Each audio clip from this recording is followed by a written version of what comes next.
Hey everyone, Matt from Yuba Woodworking here, and today I'm going to be talking about the design process when I shape a pen. Now, this is an area of weakness for me. This is definitely an area where I have a lot of improvement, and a lot of my ideas that I think are awesome, they end up being complete failures.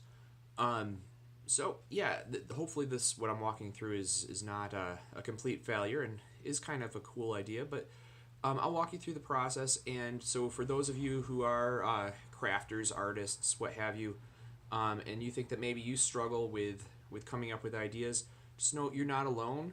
There's always room for growth. Even the best artists out there are always learning and always improving. So hopefully this can be a little bit of an inspiration for somebody. This particular pen that I've been working on is mahogany. The tail end of it has just a little bit of a curve to it, so it's not too boring.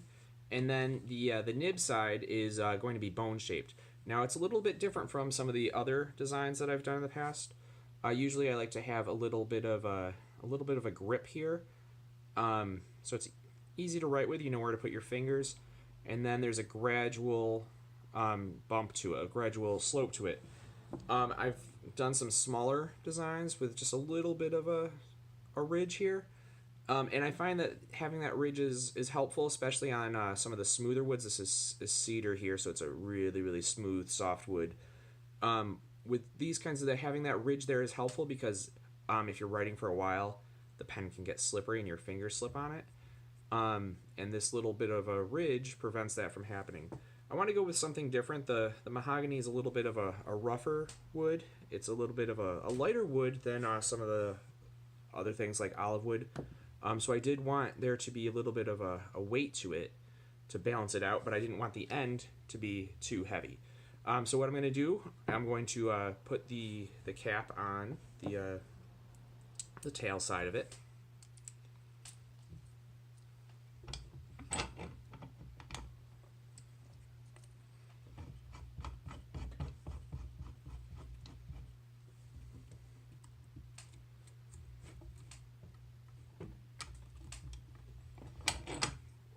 Alright, so that's looking pretty good there.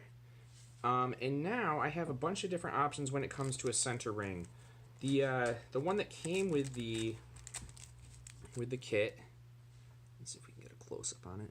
It's just a single band with a couple ridges in it. For me, I think that looks a little too boring. So what we're gonna have is we'll have the bone shape here at the nib, and then the traditional stock there at the end.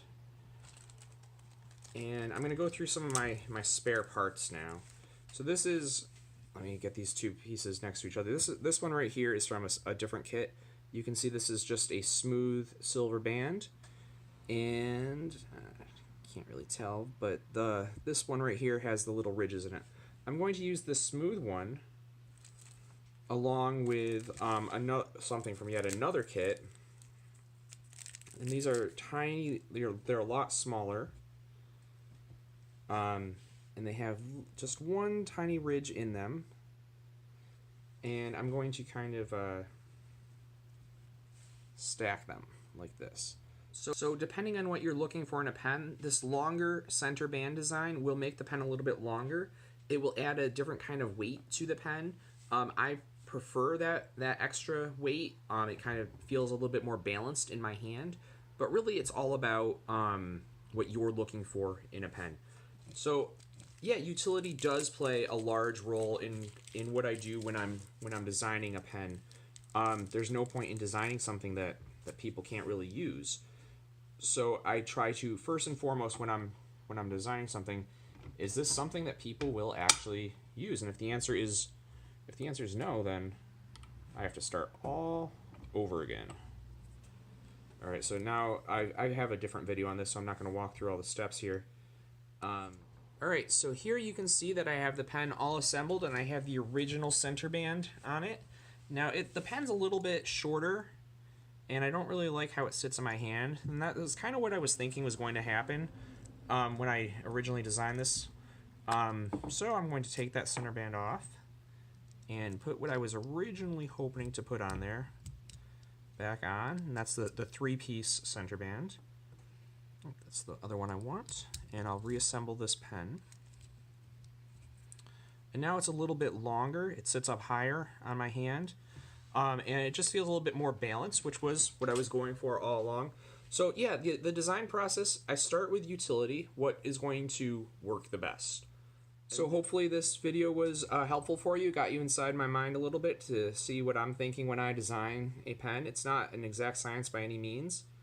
There's a lot of trial and error to it, and lots of mistakes will be made.